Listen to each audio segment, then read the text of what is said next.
Pradeep sir technical class में आपका फिर से स्वागत है। दोस्तों, आज हम लोग जावा में प्रोग्राम करेंगे। प्रोग्राम किस तरह का होगा, मैं आपको एक क्वेश्चन दिखा देता हूँ। देखिए, A library charges fine for book return late. Following are the fines. First 5 days 40 पैसा पर डे। लाइब्रेरी का चार्जेस लगेगा यहाँ पे। फाइन जो होता है, अगर हमने किसी से बुक ली है किसी लाइब्रेरी से और हम लेट कर जाते हैं उसको देने के लिए, तो वहाँ पे कंडीशन दिया गया है कि फर्स्ट 5 days अगर लेट होता है तो 40 पैसा पर डे आपको फाइन लगेगा। अगर 5 से ज़्यादा 6 to 10 days के बीच में अगर लेट करते हैं आप, तो 65 पैसा पर डे आपको फाइन देना पड़ेगा। और तीसरा कंडीशन जो है वो एबव 10 days, अगर 10 दिन से ज़्यादा हो जाते हैं तो 80 पैसा पर डे आपको फाइन देना पड़ेगा। तो यहाँ दोस्तों हम लोग को प्रोग्राम करना है।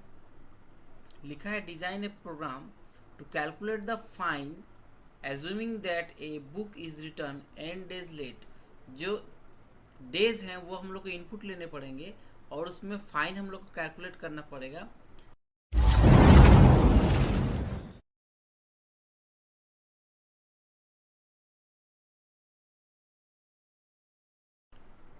हम लोग जावा ओपन कर लेंगे।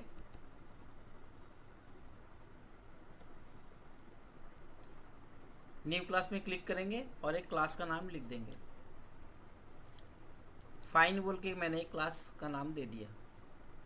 इसको आप ओके कर लेंगे। ओके करने के बाद डबल क्लिक करके ओपन कीजिए।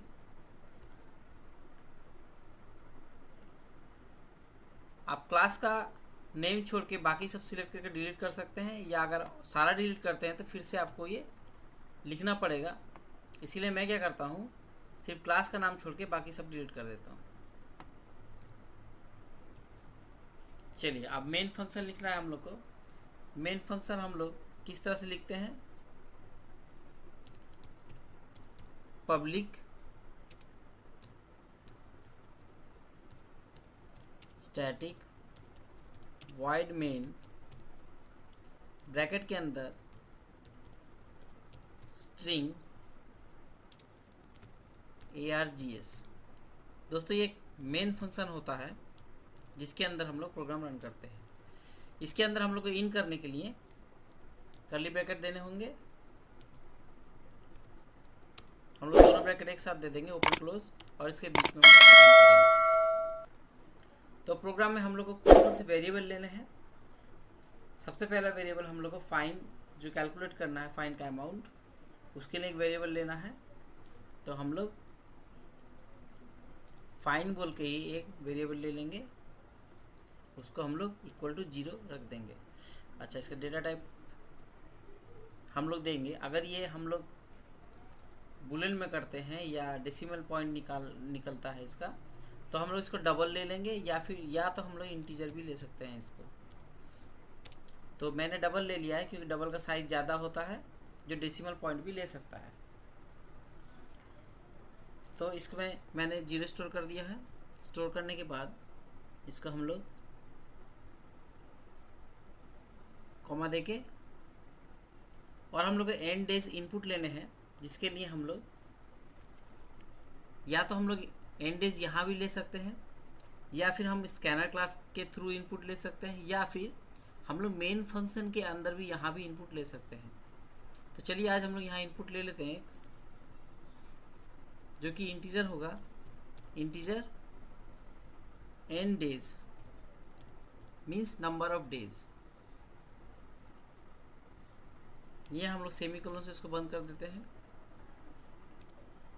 अब हम कंडीशन देंगे, अगर इफ एन डेज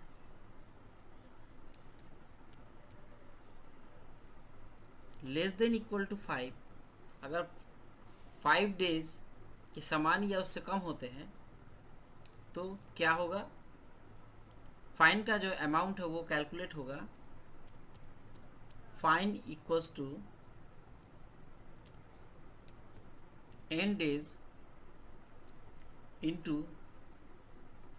0.40 0.40 मैंने इसलिए लिखा क्योंकि ये पैसा है, रुपीज़ नहीं है, इसलिए डायरेक्ट अगर हम 40 लिख देते हैं तो वो रुपीज़ में चला आएगा, इसलिए हम लोग उसको पैसे में देंगे तो 0.40 लिख सकते हैं, या फिर आप 0.40 भी लिख सकते हैं, वो भी आपका रन कर जाएगा। तो ये पहली कंडीशन हुई। दूसरी कंडीशन में हम लोग देंगे, फिर से इफ़ कंडीशन दे रहे हैं, इफ़ n डेज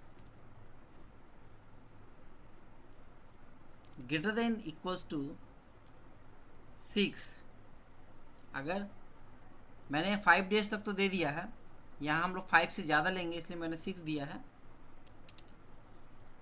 क्योंकि यहाँ कंडीशन 2 होंगी इसलिए हम लोग एंड ऑपरेटर का यूज़ करेंगे, और फिर से n डेज लिख के इक्वल टू कहाँ तक था, 10 डेज तक था। 10 दिन तक अगर होता है 6 to 10 तो हम लोग का अमाउंट दूसरा देना पड़ेगा, जो कि फाइन कैलकुलेट करेगा। Fine equals to n days into 0.65, ये 65 पैसा करके आपका कैलकुलेट करेगा डेज के ऊपर। लास्ट कंडीशन जो होती है हम लोग की, if n days greater then 10, अगर 10 दिन से ज़्यादा अबव 10 डेज हो जाते हैं तो फिर क्या होना चाहिए, तो उसमें फिर फाइन कैलकुलेट करेगा n डेज इंटू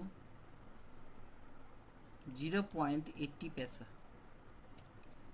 तो पहले वाले में हम लोग ने अगर 5 दिन से कम है या 5 दिन के बराबर है तो 40 पैसा पर डे आपको फाइन लगेगा, और अगर 6 to 10 डेज के बीच में आप लेट करते हैं तो आपको 65 पैसा पर डे आपको लगेगा, और अगर 10 डेज से ज़्यादा है दोस्तों, यहाँ हम लोग एक ब्रैकेट मिस कर गए हैं,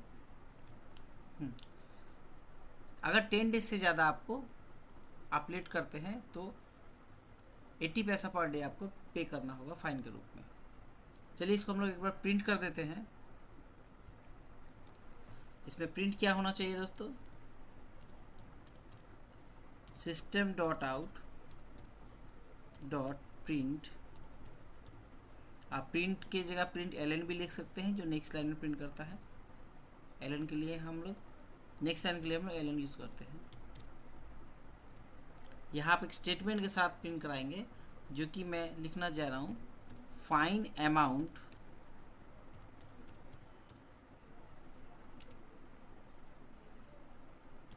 रुपीज़, कॉलन मैंने दे दिया। और जावा में क्योंकि हम वेरिएबल के साथ जब कुछ स्टेटमेंट प्रिंट कराते हैं तो हम लोग को वहाँ एक प्लस साइन यूज़ करना पड़ता है। क्या फाइन प्रिंट होगा, ये जो हम लोगों ने कैलकुलेट किया है वो फाइन यहाँ प्रिंट होना चाहिए, और सेमीकोलन से इसको एंड कर देंगे। तो दोस्तों हम लोग का प्रोग्राम तो कंप्लीट हो गया है। चलिए इसको एक बार हम लोग रन करके देख लेते हैं। पहले हम लोग इसको कंपाइल करेंगे। तो कंपाइल हो चुका है, नो सिंटैक्स एरर, कोई इसमें एरर नहीं है। इसको आप क्लोज करके